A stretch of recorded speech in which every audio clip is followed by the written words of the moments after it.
Sénégal, bonjour. Ali Oundine sur ses grands chevaux. La tribune souligne en effet les propos du droit de l'hommiste, à savoir l'Assemblée c'est une honte pour le Sénégal. Comme quoi, Ali Oundine, droit de l'hommiste de son État, affiche une colère d'Indien face à ce qui s'est passé à l'Assemblée, souligne la tribune. Le Populaire affiche également d'autres propos qui expriment un ras-le-bol, un yanamar du droit de l'hommiste et ancien président de la RADDHO. Ali Oundine a sans contour ni détour soutenu d'après le Populaire que toutes les crises qui ont menacé la stabilité du pays viennent de l'Assemblée nationale. Alors, Ali Oundine veut-il dire que l'Assemblée nationale c'est l'opium du Sénégal? Tout porterait à croire que oui. D'après Ali Oundine dans le Populaire, à la une du journal du groupe Comme7, il est écrit: crise à l'Assemblée nationale, l'opposition brûle Niasse. Cependant, l'enfant de cœur Madiabel, qui n'a jamais fait l'école buissonnière, en l'occurrence Moustapha Niasse, est doté d'un parafeu appelé Benno Bokk Yakaar, si on en croit le Populaire. Le journal du groupe Comme7 souligne en tout cas que Benno Bokk Yakaar défend bec et ongle monsieur le président de l'Assemblée nationale. Qu'à cela ne tienne, le FPDR entend saisir les chefs religieux et les ambassadeurs, renseigne le Populaire. À la une de la tribune, on peut lire: fier d'avoir saboté. Il s'agit de quoi ou de qui? Eh bien, des députés libéraux qui savourent leur victoire à l'Assemblée nationale, informe la tribune. Le Canard du groupe des médias, sous la plume de Ahmed Bachir Ndiaye, nous livre l'hymne entonné par les députés de l'opposition, à savoir: nous avons promis de perturber l'Assemblée nationale et nous l'avons réussi. Alors, les députés de l'opposition sont-ils dans leur bon et vrai rôle en sabotant l'Assemblée nationale? Eh bien non, c'est la réponse que semble servir dans le quotidien monsieur le coordonnateur des cadres de la Ligue démocratique, Alpha Ousmane Ao, de confier à mon confrère du journal du groupe Avenir Communication que la machine Benno Bokk Yakaar fait peur à l'opposition. En d'autres termes, la majorité fout la trouille à l'opposition, d'après Alpha Ousmane Sow, des cadres de la LD dans le quotidien.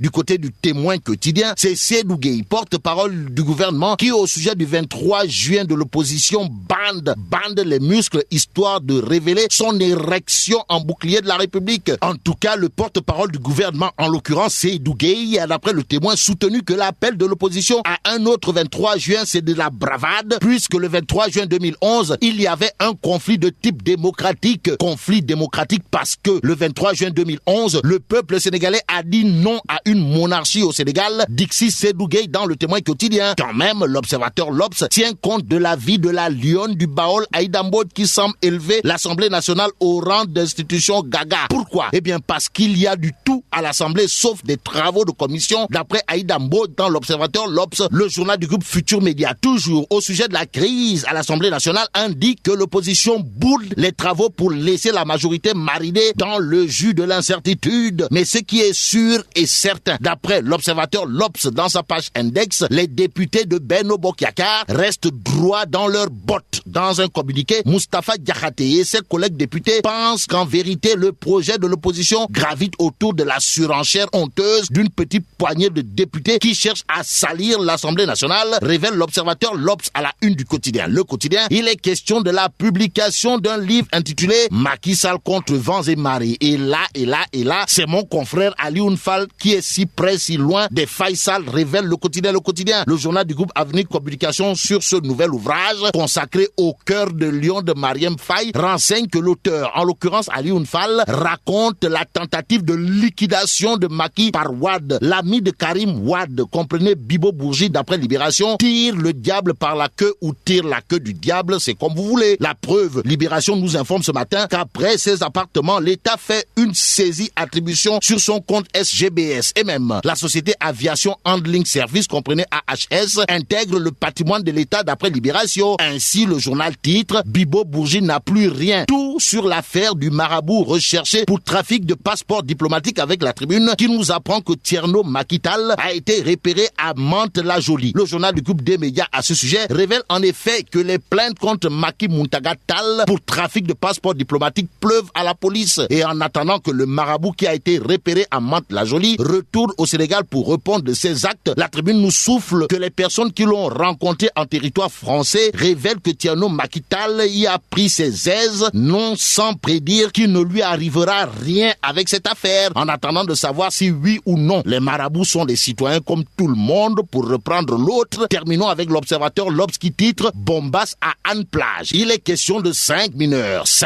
à la plage en train de danser nus, c'est-à-dire à poil comme des vers de terre. Et la question est de savoir si nous sommes à la fin du monde. Bon, des mineurs en train de danser nus, pas besoin de lubrifiant pour se rappeler de Jean-Jacques Rousseau, histoire d'indiquer que cela ne relève aucunement du contrat social. Qu'à cela ne tienne, vive le Sénégal.